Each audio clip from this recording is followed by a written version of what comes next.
চশমা museum, a house of world class, জলট্যাক মোড়, বহরমপুর মডার্ন হোটেলের সামনে। অবশেষে পুলিশের মুখোমুখি আমজনতা উন্নয়ন পার্টির বিধায়ক হুমায়ুন কবির। বিতর্কিত এবং উস্কানিমূলক মন্তব্য মামলার জেরে আজ সকাল 11:30টার কিছুটা আগে মুর্শিদাবাদের রেজিনগর থানায় হাজিরা দিলেন তিনি। গতকাল শক্তিপুর থানায় তলব এড়িয়ে গেলেও আজ কিন্তু রেজিনগর থানায় নির্দিষ্ট সময়ে পৌঁছে যান বিধায়ক। থানায় ঢোকার আগেই হুঙ্কার ছেড়ে বলেন, আমাকে গ্রেপ্তার করলে আরও 100 থেকে 120 জন স্বেচ্ছায় গ্রেপ্তার হতে প্রস্তুত। এই হাজিরাকে কেন্দ্র করে রেজিনগর থানা চত্বরে কড়া নিরাপত্তা ব্যবস্থা করা হয়েছিল।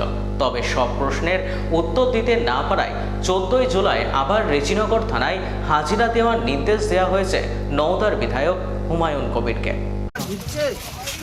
এই মুহূর্তে কিন্তু হুমায়ুন কবির তিনি রেজিনগর থানায় ঢুকলেন, যে তাকে যে হাজিরা দেওয়ার কথা বলা হয়েছে। গত 26 তারিখে কাশীপুরে যে বক্তৃতা করেছিলাম, সেই বক্তৃতাতে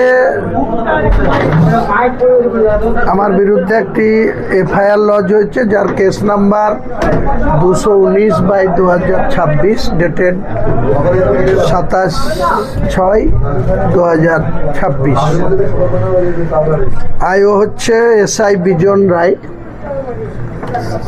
তিনি এবং তিনার আরও ঊর্ধ্বতন অফিসাররা তাদের মতো করে প্রায় 10 পাতার একটা তৈরি করেছিল, যেটা জিজ্ঞাসাবাদের জন্য। তাদের পয়েন্ট অনুযায়ী যারা যা জিজ্ঞেস করেছে আমি সেই প্রশ্নের উত্তর দিয়েছি। তারা আবার রিপিট করে সন্তুষ্ট না হয়ে আবার রিপিট করে জিজ্ঞেস করেছে, আবার অফিসার চেঞ্জ করে জিজ্ঞেস করেছে। আমি তাদের প্রশ্ন যথাযথ উত্তর দিয়েছি। তাতে আমাকে আজকের মতো এই কেসের যে কারণে জিজ্ঞাসাবাদ করেছিল তারা আমাকে রিলিফ দিয়েছে। নেক্সট আবার 14 তারিখ বেলা 11টার সময় এই ঘটনায় আরেকবার আসতে হবে। সেই ব্যাপারে আমাকে আরেকটা নোটিশ রিসিভ করেছে। আমি নোটিশ নিয়ে চলে এসেছি। পুলিশের ব্যক্তিগত তাদের যা ডিউটি, তাদের সুপিরিয়র অফিসারদের যা নির্দেশ, তারা সেটা পালন করেছে। সেখানে পুরো ভিডিও রেকর্ডিং করে আমাকে জিজ্ঞাসাবাদ করেছে। তাদের অফিসারদের প্রশ্নমালা যা ছিল তার উত্তর আমি দিয়েছি। তাতে আমার সঙ্গে তো কারো পার্সোনাল রিলেশন করার জন্য ওখানে যাইনি। আমি 4 ঘন্টা থেকেছি। আমাকে যা যা প্রশ্ন করেছে আমি তার উত্তর দিয়েছি যথাযথ।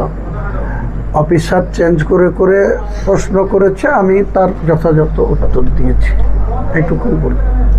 আইও আর আরেকজন অফিসার। শক্তিপুরের বিষয় শক্তিপুর দেখবে।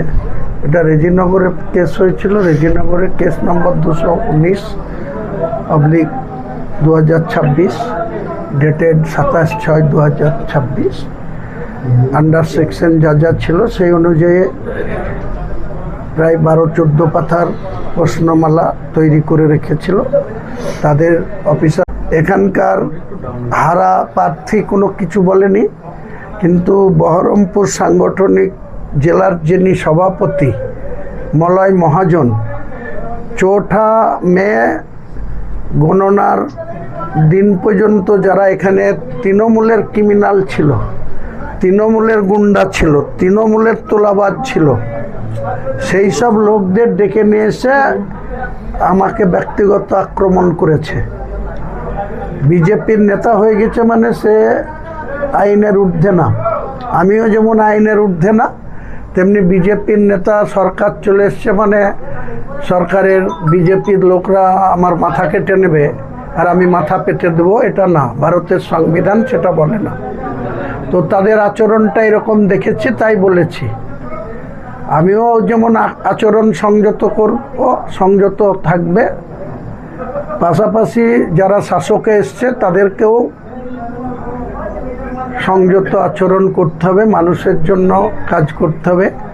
এই জেলার উন্নয়ন অনেক পেন্ডিং আছে। রেজিনগর শিল্প তালুক থেকে শুরু করে রামনগর কেএন সুগার মিল থেকে শুরু করে বহরমপুর থেকে রামনগর ঘাট আরবিসিকের রাস্তা থেকে শুরু করে নওদায় একটা বিভিন্ন রাস্তা, এমনকি নওদা থানায় যাওয়ার রাস্তা এত জঘন্য অবস্থা। তাছাড়া ত্রিমোহিনী থেকে দুধসর রাস্তা মানুষ চলাচলের উপযুক্ত না। সেগুলাকে আমি লিখিতভাবে মাননীয় মুখ্যমন্ত্রীর কাছে মালদার প্রশাসনিক মিটিংয়েও ডাক পেয়েছিলাম, সেখানেও দিয়েছি।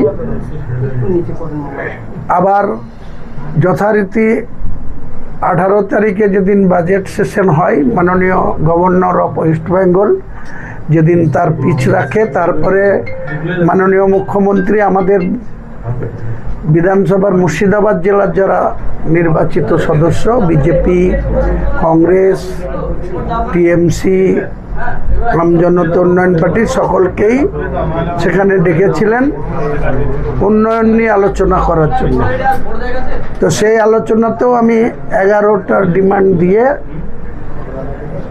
ওনার হাতে দিয়েছি, মুখ্যমন্ত্রীর হাতে দিয়েছি, এবং মুখ্যমন্ত্রী সেটা বলেছে প্রাপ্তি স্বীকার করে উত্তর দেওয়া হবে। এখনো পর্যন্ত তিনার নিজের কথা তিনি রাখেননি।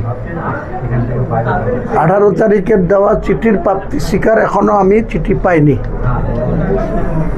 সেটা তিনি কি করবেন।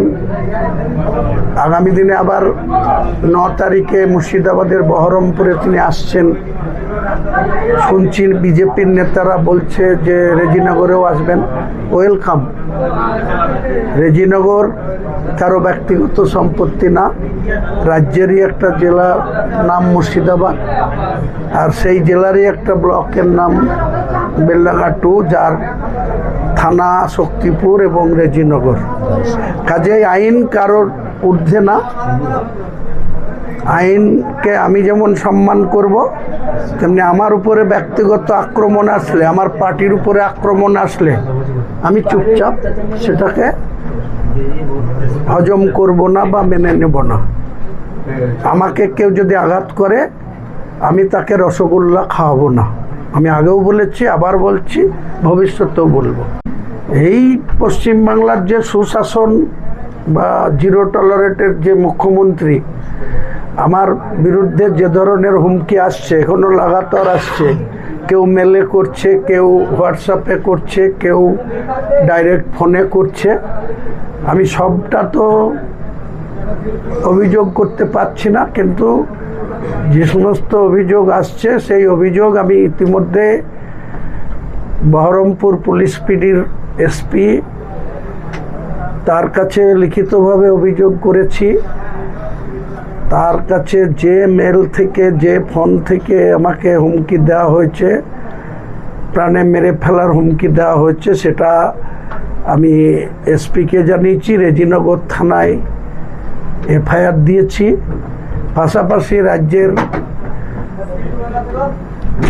জেনারেল অফ পুলিশ, ডিজিপি যাকে বলে, director general of police Siddhinath গুপ্তর কাছেও কমপ্লেন বা মেল পাঠিয়েছি। দেখি আগামী দিনে কি হয়। আইন তো শুধু হুমায়ুন কবিরের জন্যই একা না। হুমায়ুন কবিরকে আঘাত করবে তার ব্যাপারে পুলিশের কাছে গেলে কোনো রেসপন্স পাওয়া যাবে না। আর হুমায়ুন কবির যখন তার পাল্টা কিছু বলবে, তখন হুমায়ুন কবিরের বিরুদ্ধে তৎপর থাকবে। এ জিনিস গণতন্ত্রে চলতে পারে না। কাজে আগামী দিনে যেমন প্রশাসন আমাদের ন্যায় বিচার দেবে, আমরা প্রশাসনের সঙ্গে সেইভাবে কোঅপারেশন করব, সহযোগিতা